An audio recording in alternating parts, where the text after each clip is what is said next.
Welcome to the LeaderCast podcast, a weekly deep dive into the stories that transformed our guests into leaders worth following. I'm your host, Joe Boyd. Today's guest is Darryll Stinson. Darryll was going to be an NFL football player until an injury cut that dream short and changed his life forever.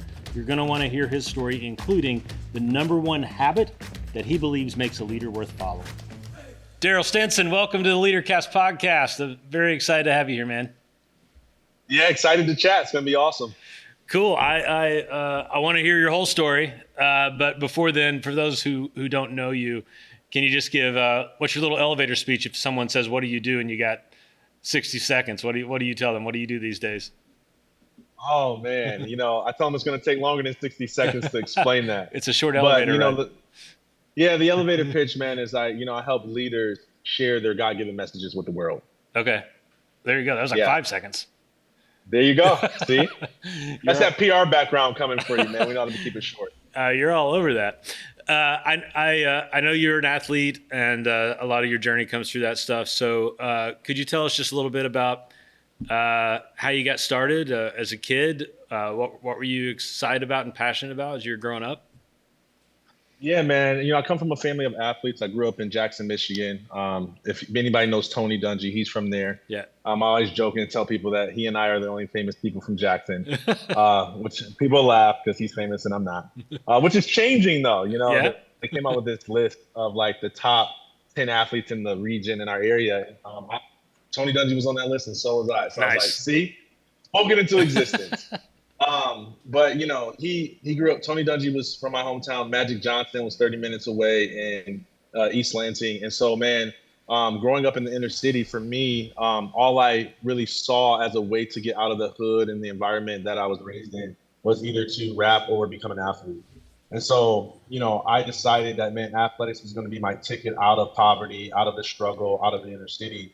And on top of that, athletics in a lot of ways for me was the way that I received love and validation. Yeah. I was picked on as a kid for talking too white. I was very poor, and so I didn't have the clothes that were nice to be able to, fit in and impress people. And so I would get made fun of for my clothes being 2 sizes too big and not being name brand and things like that. And it created this insecurity in me and, left me not invited into a lot of circles. And so I noticed that the better I became at sports, the more people liked me and loved me and invited me and wanted to hang out with me. And so not only was it like my ticket out of the hood, it was my way to gain love and acceptance and validation from other people. And so ultimately, man, I took that, invested everything into my career, all the things around, like, if you outwork anybody, like if you want to achieve what other people want, you have to do what other people are unwilling to do. Yeah. And so that's what I did. Stayed up late, woke up early, had the best coaches that I could find or afford, and ultimately became a top 100 athlete and earned a Division I scholarship to play football at Central Michigan University. Was football your main sport, or were you a multi-sport? Yeah. Multi-sport for sure. All state and track. Basketball was huge. I actually went to Central Michigan to play both. Okay. Because I was really undecided as to, if I was going to try to pursue professional basketball or professional football. But, a lot of advice I was getting was like my height was just, above average in football, but it was below average in basketball. So gotcha. I kind of took that and was like, well, I'm still undecided. So I'll go to a school that will allow me to play both. And Central Michigan allowed me to do that. So that's why I chose them. Gotcha. I know you're going to have a big life-altering event in college, right? But I always like that. They always say when you take, like, was there a big step up for you from high school to college? Did you notice, was it usually the best kids in high school kind of have a realization that college is a whole new thing? Did you have those moments when you first got there? So I don't want to sound like cocky or anything, but I didn't have that moment because I was still the best. You know what I mean? Yeah. I earned a role starting on a couple of defensive packages when I was a freshman. Yeah. So, I came in and like the competition was a lot higher, but I was, already at an exceptional level, very talented athlete. So I didn't really feel that sting like some of the other people did.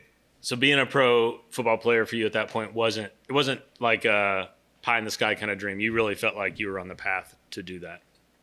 Oh, 100%. And then the story I tell everybody is like, man, that freshman year, I'll never forget. One of our coaches looking at me and a guy by the name of Antonio Brown, who you may know is arguably one of the best receivers to come through the league. And he looks at both of us and he says, "Hey, y'all, it's not a matter of if you're going to go to the NFL. It's only a matter of when." And this was a guy who had, sent a ton of athletes to the NFL. So I knew it was coming from a place of like true, like understanding what our talents, our abilities, and our potentials were. And so, man, I was like, whoa, as a defensive end, like I could have the potential to leave early. Like that's not common, especially not from a MAC school. And so, man, yeah, for me, it was just a matter of when. And of course, the injury took that away. Yeah. So tell us about that then. And we talk about like how all stories have these moments of a dragon you have to slay, and sounds like we're about to get to yours. So tell us a little bit about your injury. 100%, man. So I had a pinched nerve in my back. I was trying to impress these upperclassmen with how much I could squat, and ended up pinching a nerve in my back. And I didn't know the difference between being hurt and being injured. Yeah. Right. If you're hurt, you can play through it. If you're injured, you need to heal. And so I just, numbed it with, all types of opioids and, different remedies that you can do, tape and all this stuff just to continue to play, not knowing that nerve was pinched and was causing atrophy in my left leg. And so it just got so bad to the point where I couldn't really sleep at night because I was having these throbbing pains shoot down my legs. And once I finally got an MRI, I actually had to have an emergency back surgery because the doctor said I'm probably days away from being paralyzed because of how much atrophy and nerve damage that I had. And so it was my sciatic nerve, my L4, L5. And so I basically had a double laminectomy surgery, shaved off a couple of my discs and moved it kind of in alignment and then sewed me back up. It was a relatively simple short surgery, although, back surgery, really serious. And I'll never forget that doctor saying, "Hey, man, like this is it for you, just focus on your education." And the coaches said that I had the golden ticket, man. They were going to honor my scholarship and they were going to allow me to come around football whenever I wanted. So I could still be around sports, travel with the team if I wanted to, because they value my leadership and they know guys looked up to me. But I didn't have to go through all the mundane activities that all the other athletes had to go through.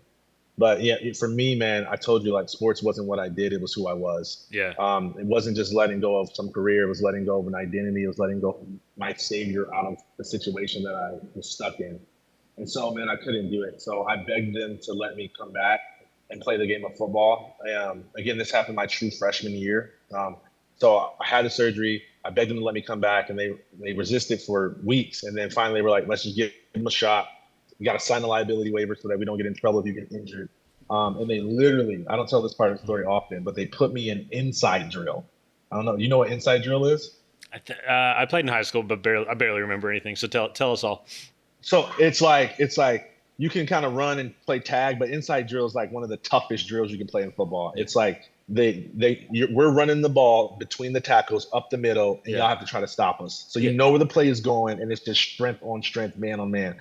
They put me in that. That was my first drill after back surgery, right? And I think that the intention was like, just give him a shot. He thinks he can do it. He's going to find out. He's going to get put on his butt. And he's not actually going to be able to do it. And it's like, okay, then he'll go away type of thing. Yeah. Stop bugging us.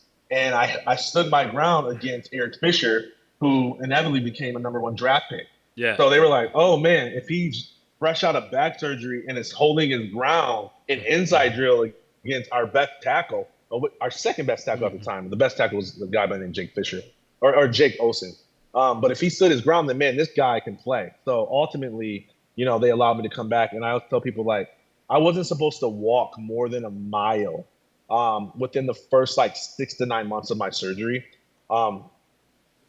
But I ended up earning a starting position as a defensive end within 6 to 9 months of my surgery. And I did so because of opioids. I numbed it, and I just went out there and played with it numb. Did the team know you were using the opioids? Was it? I think they sort of knew, but I hid it a lot from them. Yeah. And after the first year, it just started to progress and get worse. It started as like, man, I'm just going to take the recommended dose to get through practices and games. Then that dosage wasn't enough, so I had to take double the dosage. Then I started to lie to different, medical facilities and kind of manipulate the healthcare system so I can get extra prescription medications, getting multiple epidural shots in my back, And I was doing this stuff all out of pocket because the university wasn't covering my expenses because that would make them liable. Right. That would give the picture that they were responsible for my injury and therefore I had to take care of it. So paying for it out of pocket was extremely expensive. So I started to sell drugs all throughout the state of Michigan to cover the cost of my healthcare expenses. All in the name of like, man, once I just get to the league and I'm rich, then I can just hire the best doctor in the world who's going to fix my back and I can continue to hide behind this mask of a sport. Yeah. Right? That was what I thought. And I just put my body through 2 years of hell, man. I manipulated my coaches. I lied to them. Probably that second year, I started taking so many opioids that it was thinning my blood to the point where like every time I made contact on the field, my nose would bleed. And I was lying and telling the coaches it was just allergies. I had real bad allergies. Mm-hmm. And then after that happened so frequently, they recognized that, man, this isn't allergies. Something's really wrong with this. Yeah, yeah. And inevitably, they kicked me off the team for that abuse. Wow. We're well, I have lots of different questions, but did you develop an addiction to the opioids beyond the field? Did you feel like you had to keep using them? Yeah. So at the time, I wasn't cognitively aware of addiction. Like literally, even once after the story, it survived and all this stuff, and I became a speaker and started to inspire other people, I never even used the word like addiction in my talks until our church started this addiction recovery ministry, and I was sitting there just, managing the facilities while they were running their AA meetings and stuff. Yeah. And I was listening to their stories, and I was like, that sounds a lot like me. Like I was no longer using it to numb my physical pain to play football. I was using the opioids outside of sports to numb my emotional pain. Yeah. From the fact that I didn't know who I was outside of sports. Yeah. I didn't know what I wanted to do with my life beyond that athletic career. And so, a lot of ways now I see, I had an addiction. I just didn't know to call it that or know that that's what I was facing. Yeah, that makes sense. I have actually led for a couple of years an addiction, a 12-step recovery kind of group in California when I lived there.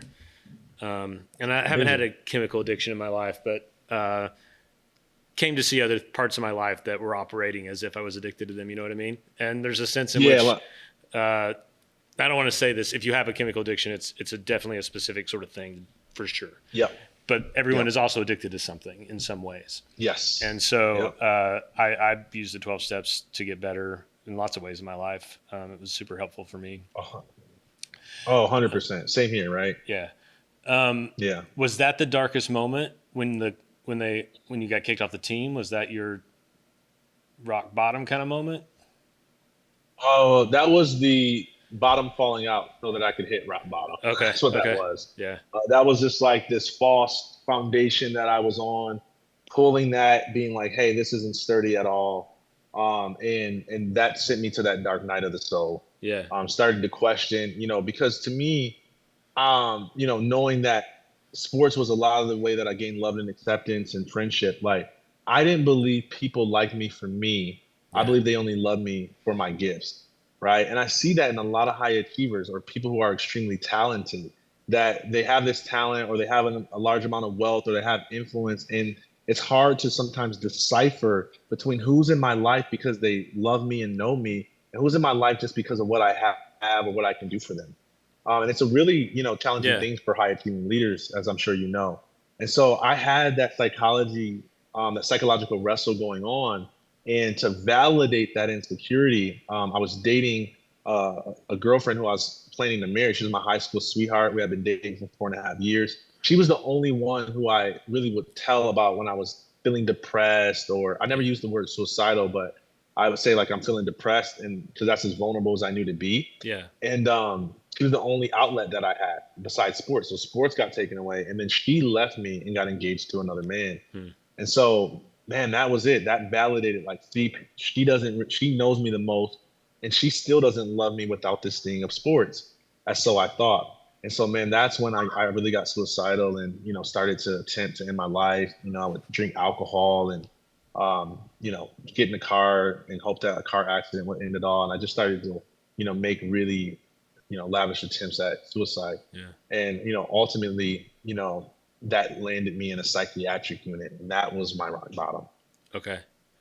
How long was that after were you still college? That was that was 2 years. So true freshman year, Yeah. I got a medical red shirt, and then I played for 2 years, and then so that would have been my junior year as a athlete, and then that was my senior year in college. It was supposed to be my junior year, but the moment that I wasn't on the team anymore, they didn't want to extend my scholarship for semester, so I had to graduate a semester early. So I ended up taking an internship and 22 credits all in the same semester. Internship, job, and 22 credits all in the same semester. Oh wow, it was nuts. Yeah, that age is my kids right now are 20. Well, turning 22 in 2 days. The younger one, and my older son's 24. But I think once you get past that age, you forget how kind of, no matter what, that's especially for medically, us men, our brains are still developing a bit through that age. We're still kids emotionally and intellectually in many ways. And when you paint the picture, it's interesting to me. Like, you painted the picture. That's why I like to start with as a kid, of a pretty like tender-hearted, picked on kid, right? And then I'm sure you walk into a room your freshman year of college and you don't look like that, right? You look like a tough guy. And but that kid's still in there, I'm sure. That's the real you, right? 100%, right? But I was masking the real me with this facade of an athlete and this tough guy, street guy. Ultimately, when I started selling drugs, even like this drug dealer persona. Yeah. And the crazy thing about it is that people actually liked that version of me.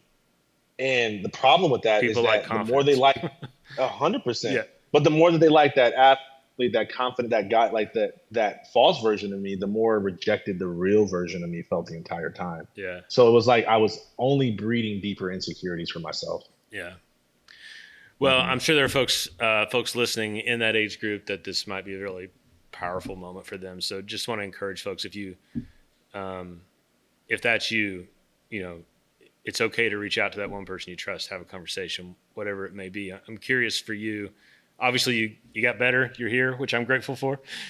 So what were those steps to sort of turn things around for you?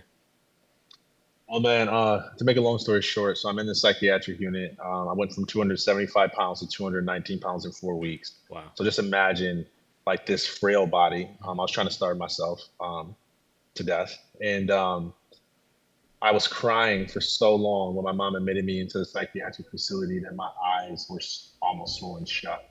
Wow. And long story short, man, I ended up having 2 different people come into my psychiatric unit room and witness to me about Christ.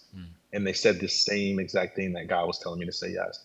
And at the time I was very atheist / agnostic. Yeah. And I pushed it away, but then I just heard that voice for myself and I just called out and surrendered. And literally, my eyes got healed. I could open them. I could see again. I felt that weight of depression lift off my shoulders. It felt so good, man. I didn't know what else to do. I just started screaming, yes, yes, yes, God, yes, God. The doctor comes in the room and he's like, yo, what's going on? And I was like, I was running from my God and I just surrendered my life to him. And he's like, yeah, radio. Let's hurry up and get this guy upstairs. Get you to a different space. Yeah. So I learned, like, don't tell people you're running from God in the psychiatric care facility. They're gonna think you're crazy. That was a big moment. That was a big moment, man. And so that was that initial hope. And what that did for me, it helped me to have a light in the middle of that darkness. It helped me to say, like, man, maybe I'm here for a reason. Like, maybe I'm here for something else than my athletic ability. Like, maybe I'm not just this guy that was picked on and not included and who people don't even know who I really am. Maybe I'm somebody. And that was some hope. The other part of the story is I was there for a couple of days because you have to be when you attempt it in your life. The rule then, I think, was 3 days. I think it's 5 now. And in that process, I did my first journal entry. I saw my first counselor. I did my first mindfulness exercise. Mm-hmm. And check this out. I started to learn that I could access that same feeling of love and acceptance and of dominance that I felt from playing sports without the external stimuli of sports. I could access those feelings from the inside. And I didn't need something externally to provide that for me. And so what that did was like, hey man, I can build my life from the inside out, not the outside in. What else is available for me? And that's the Mm. journey that I went on, man. Lots of reflection, lots of time in nature, lots of spending time with God. That Viktor Frankl's Man's Search for Meaning is Yeah. what I was on. Yeah. Really trying to find myself and find my purpose. It's a beautiful story, man. And did whether you knew it or not, you were starting the steps, right? That is the realize you're powerless and trust a high power. Yep. And Yep. you're on that journey, and it if you work it, it works, as they say. And it's nice to see a testimony of that. Did you have so this is you're very much painting the picture, which a lot of us go through of kind of a rebirth, right? Like you're becoming a brand new person, basically. You're still you, but you're new, you're different. 100%. And I'm curious what new sort of ambitions or goals or desires came. Did you have kind of a picture of the stuff you're doing now that you wanted to help others? Was that there, or how did that go? So it was always there when I really tapped in and looked at it, right? Like for as long, I was just actually talking to my coach yesterday about this.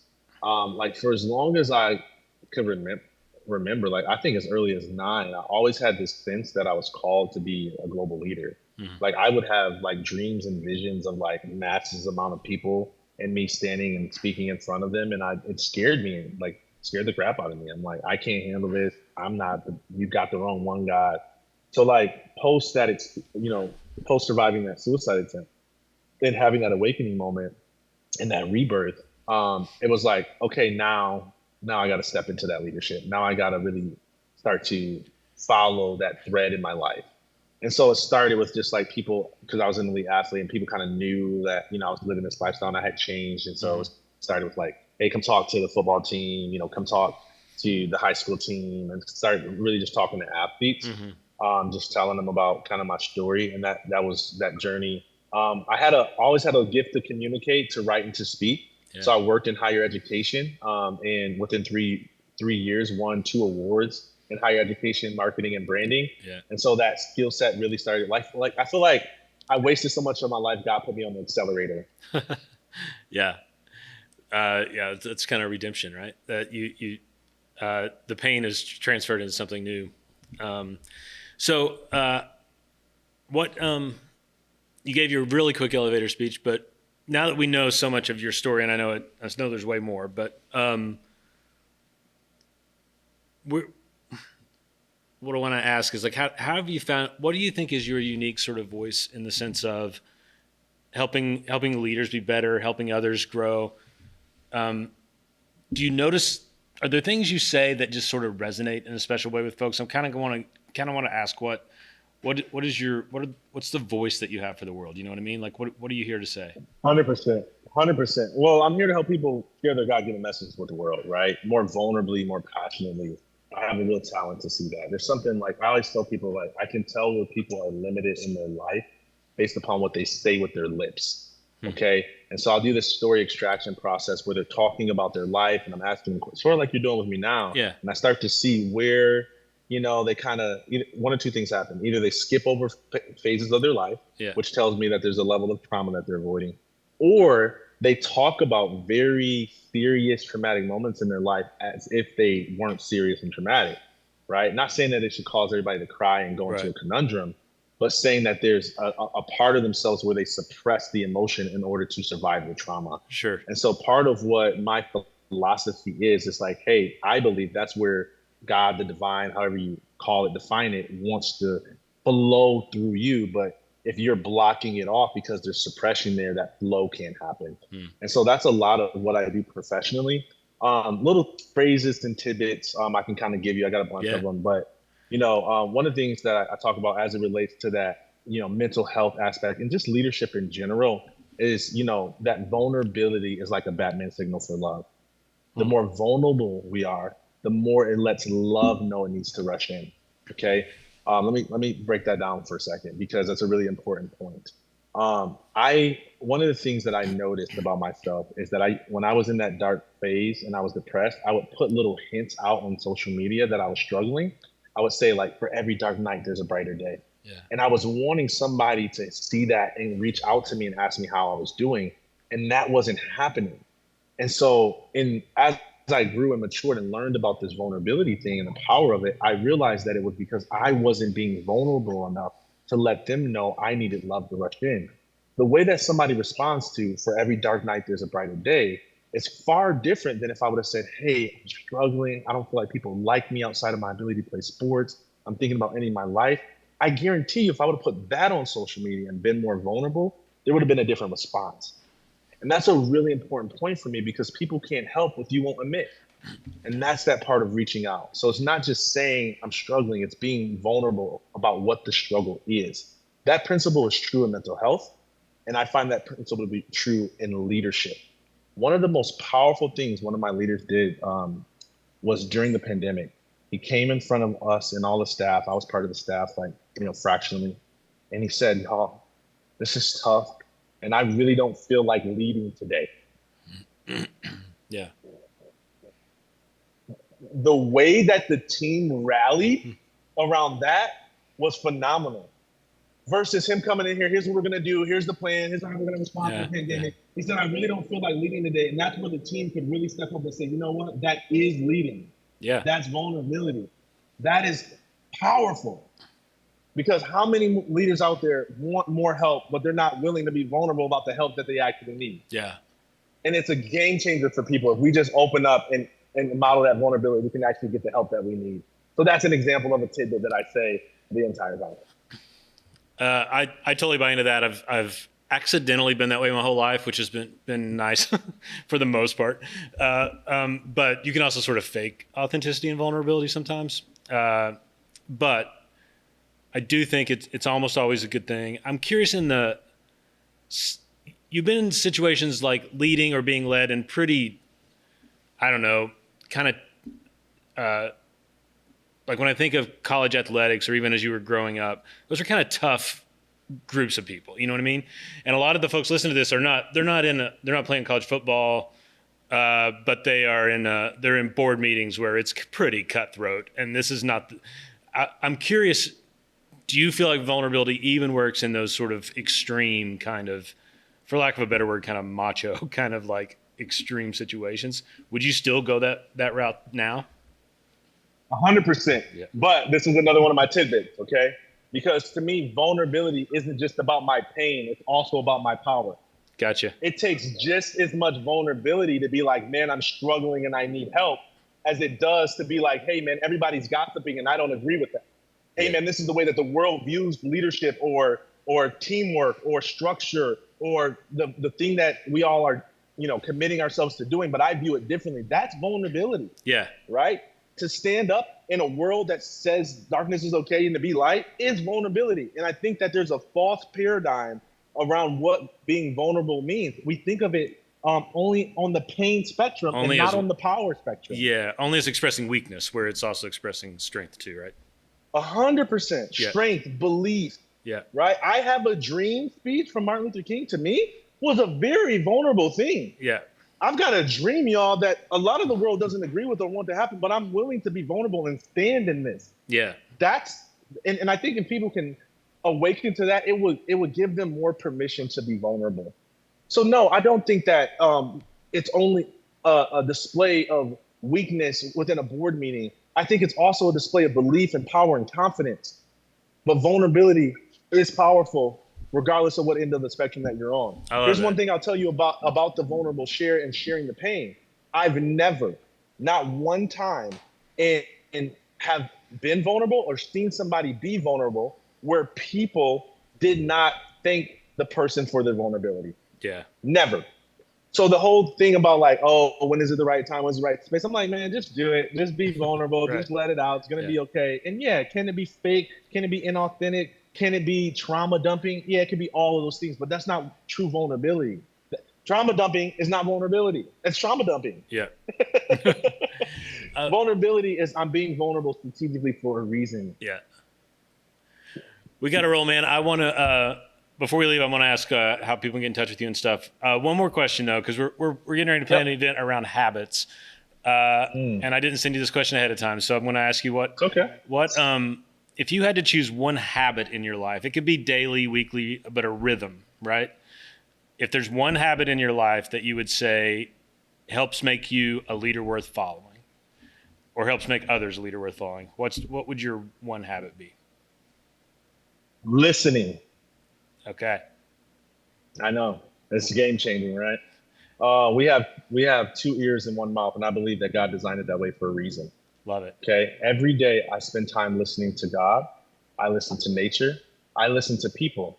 I think the best speakers are the best listeners, because the best speakers say things that other people think about, say to themselves at night, wrestle with in the privacy of their homes. And the more connected I can get to somebody's pain or struggle or aspiration, the more effective I can be as a communicator. So to me, listening is one of the most important habits that I do on a daily basis.